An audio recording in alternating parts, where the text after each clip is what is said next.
بھی آپ دوسروں کی نیتوں میں تانگ جھانک کرنا شروع ہو گئے، آپ دوسروں کے عقیدے ناپنا شروع ہو گئے، پہلے اپنا آپ تو سیدھا کر لو۔ رندے خراب حال کو زاہد نہ چھیڑ تو، تجھ کو پرائی کیا پڑی اپنی نبیڑ تو، پہلے اپنی تو سیدھی کر لو۔ اور اس میں قصور زیادہ کس کا ہے؟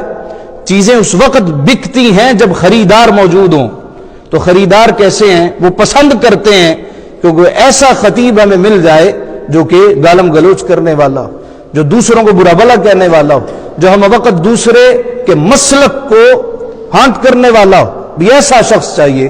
اور اسی کو محافل پہ بلاتے ہیں، اسی کو مجالس پہ بلاتے ہیں، اور آپ ان کی ساری تقاریر سن لیں، سوائے تنقید کے کچھ بھی نہیں ہوتے۔